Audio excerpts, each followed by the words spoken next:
Welcome to the Utilization of Money podcast with Todd Levine from Levine Financial Group. In this podcast, we teach our clients how to own their personal economy. Join us on this journey where we build upon your greatest asset as Todd draws from his years of expertise, solutions, strategies, and expert guest stories to help you understand how money works. Hello and welcome to Utilization of Money with Todd Levine from Levine Financial Group. Today is the inaugural podcast, and this is how you get to know Todd. And we're going to be asking some business questions, a little bit about about his history, and some personal questions we're going to get into about halfway through this podcast. Good morning, Todd. How are you? Good morning, Eric. You good? I'm great, yes. All right. You ready to go? I'm going to be asking lots of questions today. I'm ready. Are you ready? I'm as ready as I'm going to get. All right. So the people want to know a little bit about your history, and they just want to get to know you. So let's just start off. Why did you decide to work in financial services? And just give us a brief glimpse of your history. Sure. So I think growing up, I was always interested in getting involved in the financial services industry. Believe it or not, when I went to college, I did not actually study finance, but I had a family member who was working on the floor of the New York Stock Exchange. It was my brother-in-law. So when I got out of college, I was, doing the normal stuff in the summer, just bartending, kind of hanging around and looking for what was going to be the path. And so I approached my brother-in-law, and I actually had some other friends who worked on the floor of the New York Stock Exchange to look to get a job. So my story is interesting about where I started, because I guess where most people get out of college and they get a corporate job and a nice desk. It was a little bit different, my situation. I found myself taking a position as what they call a squad. And this person was the person who was actually running tickets from the sell side traders who were taking the floor clerks who were taking the orders to the pits to where they were actually executing the orders. This job was I was making $5.30 an hour, and it was brutal. And so all the money I had saved up through the summer, I was basically utilizing just to survive and commute and do all that stuff. So during that period of time, I was running around with my light blue jacket and resumes in my back pocket, trying to build up relationships. Mm-hmm. So at one point in time, after a year and a half of doing this and kind of contemplating whether or not I should actually go get a regular job with a little desk, I got approached by the owner of a large independent brokerage firm on the floor, who recognized my hard work and said, and asked me to come work for his company. And nice. That company was Healthfan Group. They were the largest independent brokerage firm, $2 brokerage firm on the floor of the New York Stock Exchange. That company ended up getting bought by Jeffries & Company. So I was there for quite some time, and then it ended up evolving, me leaving the floor and going up to the trading desk. And that's kind of how the whole thing evolved for me. So I think it really tells a story that little, how I got started was really my personality. I'm going to do what I have to do and make it in this business was something that I had a passion for. That's kind of how I got started, and really kind of from there, it's all been history. Great. So now that you're there, who do you work with? So we work with individuals, small business owners, families. Mm-hmm. That's really our marketplace. We don't really not want to work with anybody. I think we work with everybody. Everybody has to fit what I call our three criteria. Mm-hmm. It's number one is, do they have upward income potential?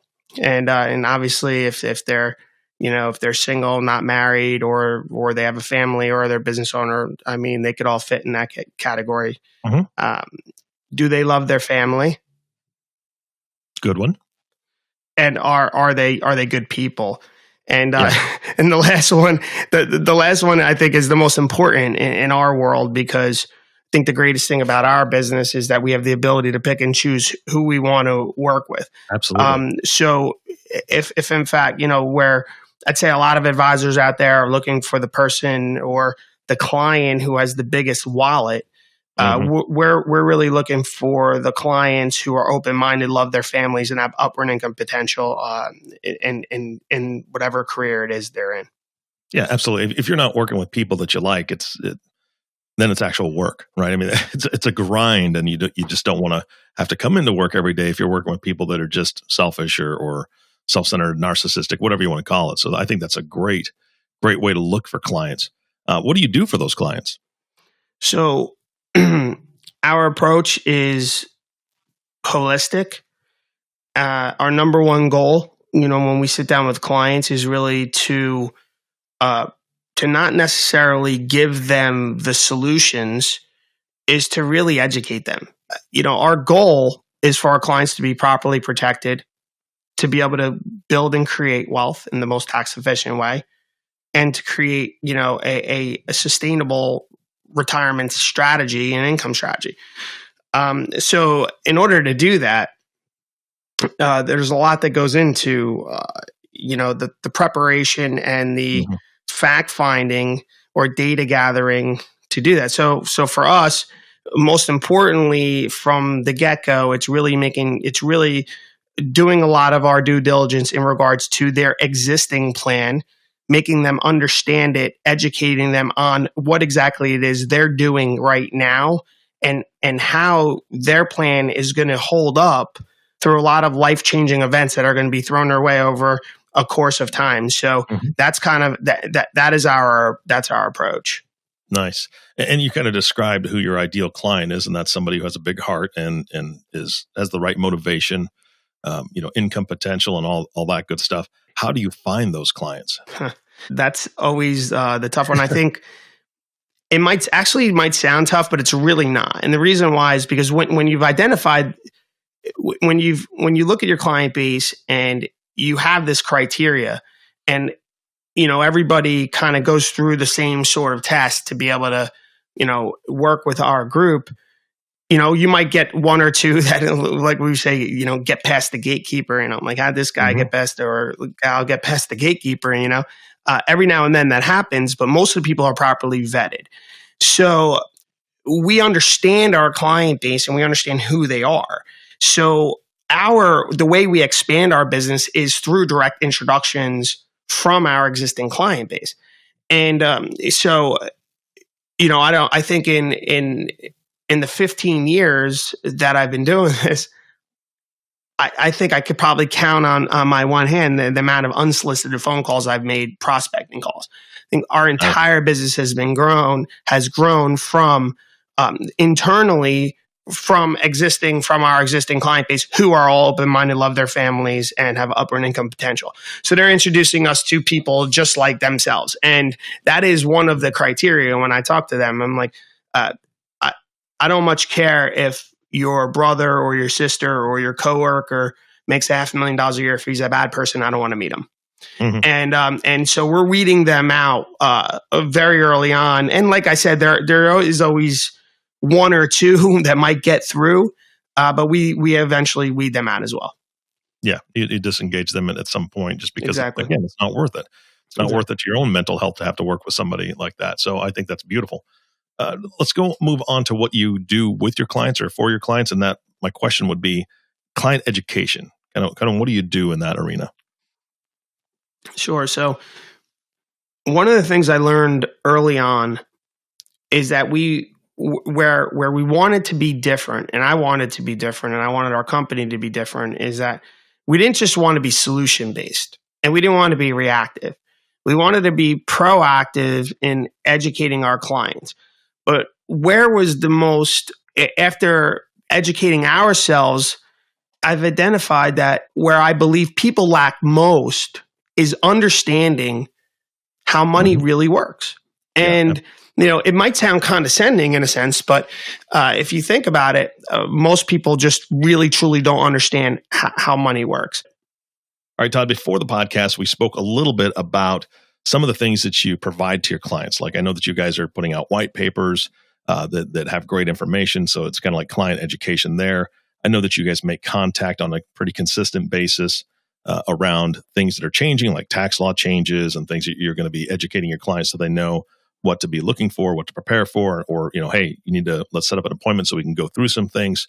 And that takes an entire team to do that, right? I mean, it's no offense to you. It's not you, brother, right? It's not all you. Nobody can do it by themselves.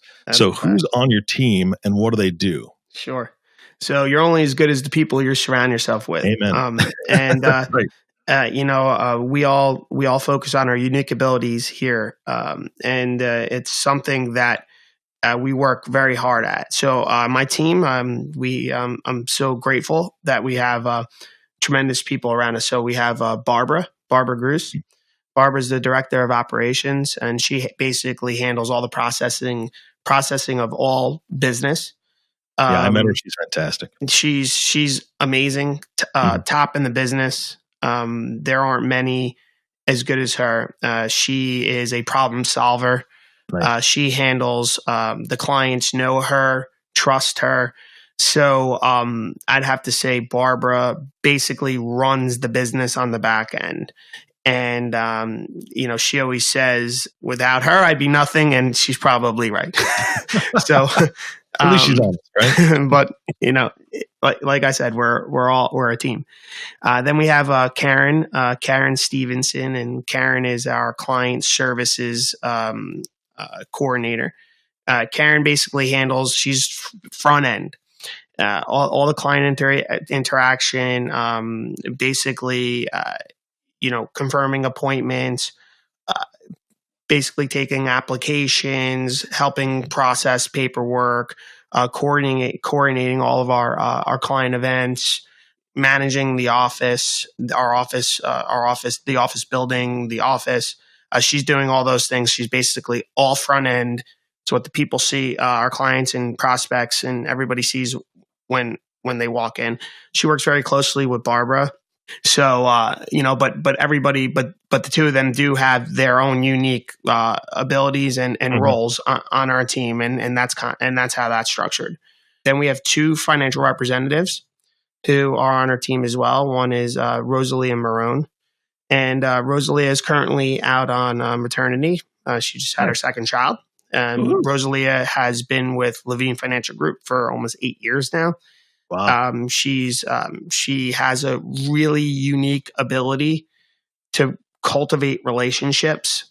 It's very unique. So, and I think that's the thing. So whereas we're all collectively one group, we all are very in tune with our unique abilities. Nice. Where I'll be, managing the process with the clients, from A to Z, face to face.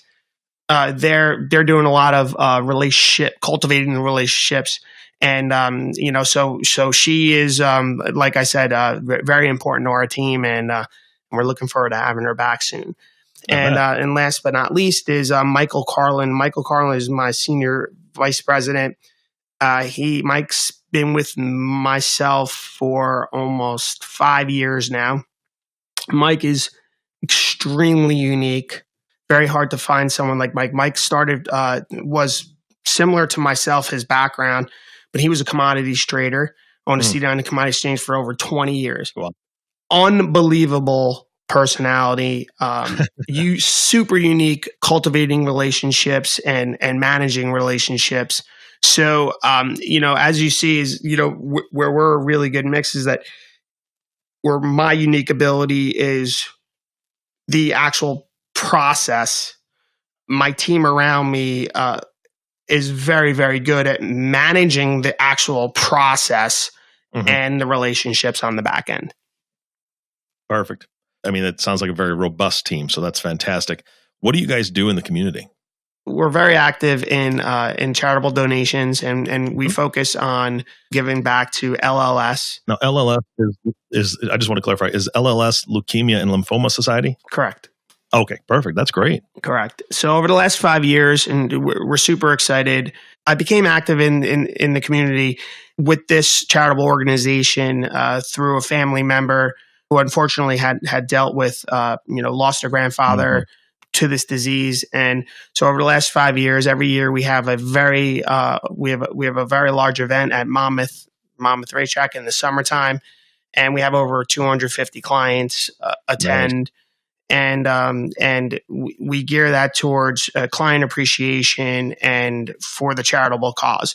So we're so excited to say that, over the last 5 years, we've raised over $100,000 to the cause. And this year is going to be, we feel is going to be our biggest yet. With the actual charity, I've become very active and hoping to receive a board member nomination this year for the New Jersey chapter.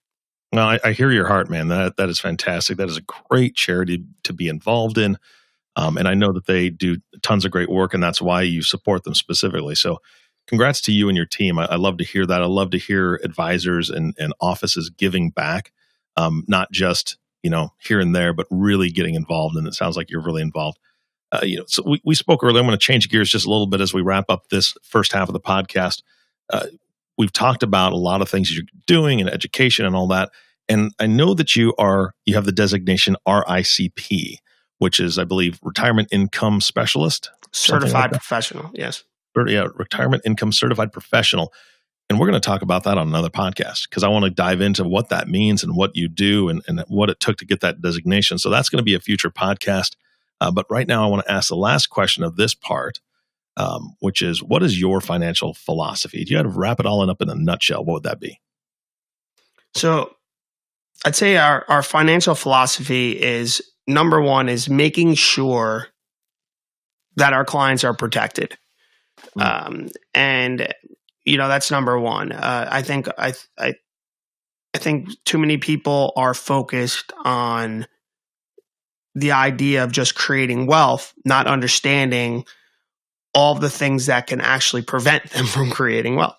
So we focus on that number one, and we never veer off that. And that is something that we're completely transparent with our clients. And if they're not interested, then we're not interested in working with them. Number two is making sure that our clients are properly educated in regards to how they utilize their money, and understanding that there's a lot of different components, but we want to make sure that they're saving their monies into their most efficient areas. They also have the ability to utilize their money during that period of time to create additional wealth. And so our philosophy really is focused around those three components.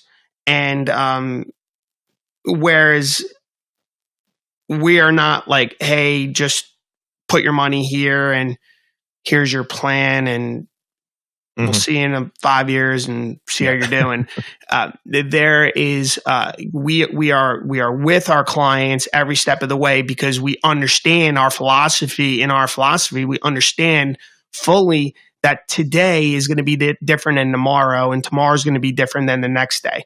So we need a plan that's going to be able to withstand all the changes that are going to occur, plus a plan that's flexible enough for them to continue to grow and take advantage of other opportunities as they present themselves throughout, through the course of their life. Great. All right. Now we're going to switch gears to the personal side of the podcast here and let them get to know you on a personal level. Todd, when you're not working, what do you do for fun? I love to spend time with my family. My family is everything to me. I have, I'm married. I have 2 children. My son's 8 and my daughter's 13. And we love to travel. We love to just kind of lay around the house and spend time together and do fun things. So, that's, my family is number one to me. I love to play golf. That has become a passion of mine. And, so any chance I could get out to play golf, I certainly will. I think just being around people, I think what I like to do for fun is, we like to have people over and entertain all the time. And, I think me and my wife and my family, we're just the type of people where we just like to be around family and enjoy. That's pretty much what I like to do for fun. Great. All right. If you had all the money that you needed, all the money you ever needed, what would you do?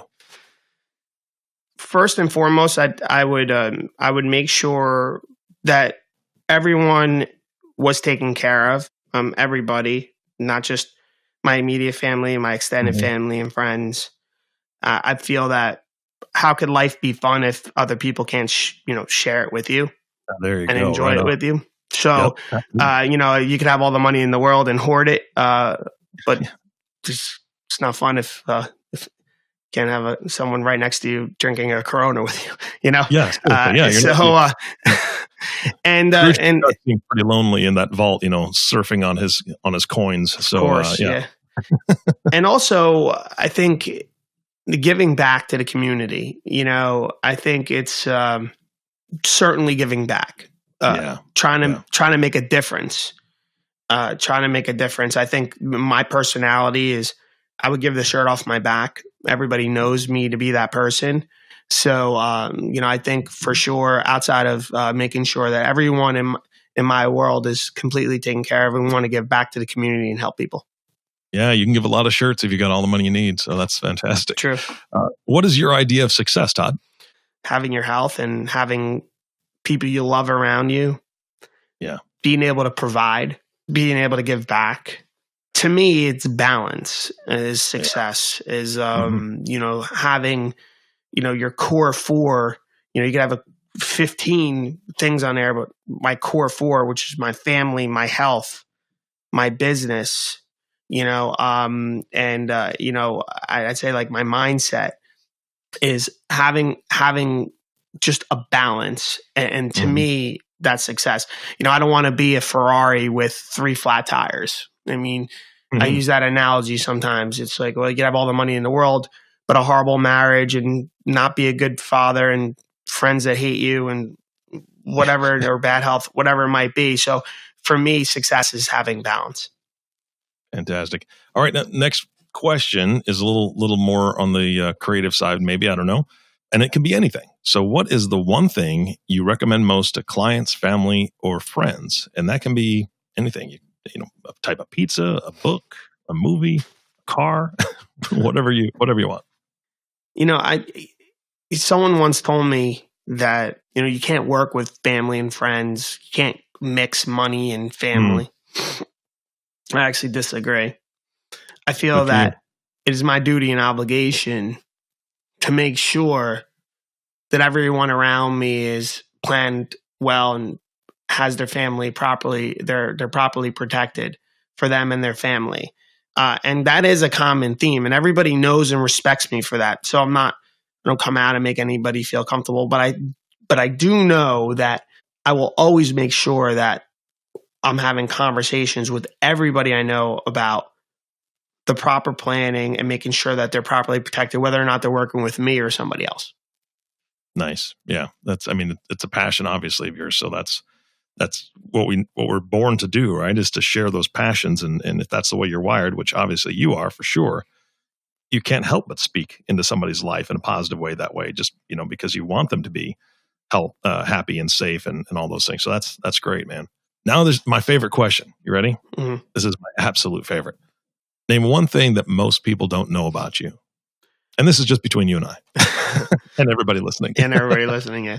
So it's interesting because when I'm here and I'm in this world or even around people, I'm always the most, it's like the life of the party and so passionate, and everyone, we just loves being around me. But the real truth of it is I'm a real homebody. I like to be alone. Really? I do. Yeah. And it's funny because, I like my alone time. I really do. And, so I feel that when I'm in my role, it's different than the person I am at home, I think. I know. And, I'd probably choose to sit home and watch a movie rather than go out to dinner. And so, and obviously that doesn't happen a lot because I'm married and my wife wants to go out to dinner. But the truth of the matter is I'm a kind of a homebody. And it's funny because my daughter is just like me. she does sports, and the sports that she does are just like me, sports that you could do by yourself. She surfs and she plays golf. And it's interesting because my wife says she's just like you. I like to play golf because it's a sport that you can play by yourself, and you can you could also play with other people, but it's a sport that it's you against yourself. And so I like my time alone. A lot of people don't realize that when they see me in this environment. They're like, "Oh, Todd, we'll do drinks, or we'll do this, or we'll do that." But when I get home, and it's kind of like the cape comes off, and I do like to be alone. Yeah, no, it's great. I'm very similar to you in the fact that when I go out, it's I'm on, right? I mean, that's it. This is my personality. This is who I am. I'm on, and I love to make people laugh. I love to be, that person that you're talking about. But good Lord, do I love to just go home and just flip the switch off and just, and just have that quiet time, that alone time. So no, that's, you and I are very wide. We could go out and grab a beer together and then just go our separate ways. Exactly. And be quiet. Exactly. Yeah. Sounds good to me. All right. So speaking of which, right, getting that alone time and kind of, focusing and just having that quiet time. What is your mantra, motto, or something you say to yourself to keep you focused and on track when you need it? This is a great question. 5 years ago, I started working with a business coach for mind development, and nice. Yeah, and it was some Power Mastery. I built up a really great relationship with them. Since then, I've moved on to different business coaches. But the one thing that it taught me over a 5-year period was how to really ground yourself and stay focused and stay in the moment. And this business, the business that I'm in, is very, very challenging. There's ups and downs, just like in every business. And for myself, I try to just live in the moment. So I practice meditation. I have programmed myself to not get caught up in certain things. So if in fact, someone once told me, I think it was Mike Carlin on my team, he said, "I've never met anybody like you who can literally turn the switch from one day to the next." And because I think the challenge is that if you're going to continue to carry over and continue to drag along negativity, it's only going to hurt you and everybody around you. And so I can't afford for that to happen. So for me, it's easy through meditation, and basically just, we call it not living in the gap, or living in the gap. It's avoiding the gap. So it's not focusing on what you have not achieved. It's focusing on what you have achieved up to this point. So that's my grounding moment. So anytime I get in something, I'll be like, "Oh, wow, look at all that we've accomplished, and look at all the great things that we've done for our clients." And that kind of brings me back to reality and kind of gets me back in the moment. So I'm just like everybody else. We have our days where you kind of just want to crawl into a hole. But for me, through meditation and making sure that I don't stay in the gap, I'm just basically looking back and being grateful for the things that have happened up to this point is what helps me reset myself. Nice. Todd, what is your proudest achievement? My proudest achievement by far, there's probably two. It's my family, number one. I'm so grateful for my family. I feel that I have a tremendous wife who stuck by me. In this business, when I left Wall Street, and one day, and I was just like, "Hey, I don't want to do this anymore. I got to find what's gonna make me tick, and what's gonna make me feel good inside." And she stood by me when she knew that it was going to be a challenging time, as I was making a career move, a career change within the financial services industry, which was not an easy time back in 2007, 2008 when the market crashed. So, so my proudest achievement, I believe, is my wife and my family. But also, I think myself, my ability to build something from nothing. I think that's my proudest. One of my proudest achievements is that we're especially everyone here at Levine Financial Group, we weren't given anything. I believe that we've created everything because of our vision and how we care about people. And so when I look at our success, and we've created a tremendous amount of success over the last 10 years, is the proudest achievement of all that is really just where we came from. Yeah. It's like nobody gave us anything. Is through hard work and dedication, we built a successful business, and by doing that, we are actually changing the landscape of our community. And so that is one of my proudest moments. It's so funny that you say that. It's funny that you say that you're changing the landscape of your community, because the first thing that I thought about just listening to you and talking to you even before the podcast is that you had to work the soil, right? I mean, that's what you guys did, is you just dug in and you had to work the soil and create what you've created over the past 10 years, which is just a beautiful thing. But by working the soil and building your business the way you have changed the landscape. So that's fantastic, man. All right, last question, and then I'm going to let you off the hook. So this podcast is going out to a lot of people, and I want you to tell me, or actually tell them, why should they be listening to this podcast, and what do they have to look forward to? Our goal is to be able to reach as many people as possible. I don't want to sit here and say, you need to call Levine Financial Group because we're the only ones that can change your life. I believe everybody should be listening to us is because of our philosophy and because of the type of people that we are. And, we don't just say words, we stand by our words. Our clients look at us as family. We are with them every step of the way, and we are completely transparent. And so because of this infrastructure that we've created here and the vibe that our clients get from being associated with us, I almost feel it's unfair that we don't work with everybody. And, and I always say, it's like, and that's the greatest thing about what we've created here, is that we don't go out and say, well, you have to work with us. We actually say, it's whether or not we want to work with you, and we say it in a nice way, because if in fact you're going to work with us, we understand, we're going to go all in, and we're really going to help you take a different look at your financial future and put you in a much stronger position going forward. So I think that the goal here is just to be able to reach as many good people as possible. Yeah, Todd, I agree 100%. That's fantastic. And I'm going to put the challenge out there.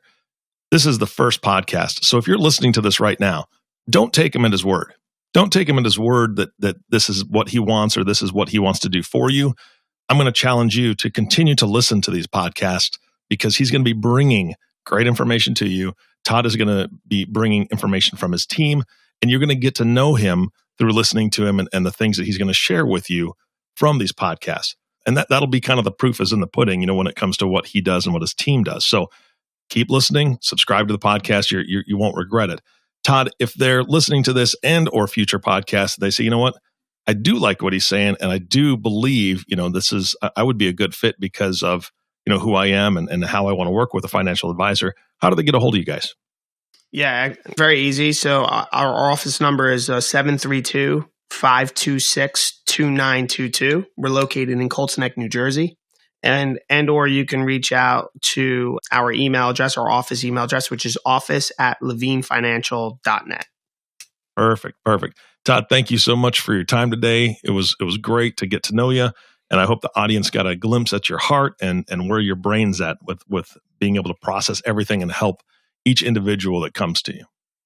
Great. Thank you, Eric. You bet. And thank you all for listening to the Utilization of Money podcast with Todd Levine.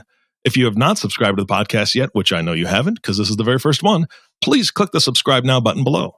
This way, when Todd comes out with a new podcast, it'll show up directly on your listening device. This makes it much easier to share these podcasts with your friends and family. Again, thanks for listening today. For everyone at Levine Financial Group, this is Eric Johnson reminding you to live your best day every day. And we'll see you next time. Thank you for listening to the Utilization of Money podcast. Click the subscribe button below to be notified when new episodes become available. Todd Levine, registered representative and financial advisor of Park Avenue Securities, LLC, PAS. Security products and advisory services offered through PAS, member FINRA SIPC. Financial representative of the Guardian Life Insurance Company of America, Guardian, New York, New York. PAS is an indirect, wholly owned subsidiary of Guardian. Levine Financial Group is not an affiliate or subsidiary of PAS or Guardian. Guardian, its subsidiaries, agents, and employees do not provide tax, legal, or accounting advice. Consult your tax, legal, or accounting professional regarding your individual situation. 2019 85817 expires 9/21.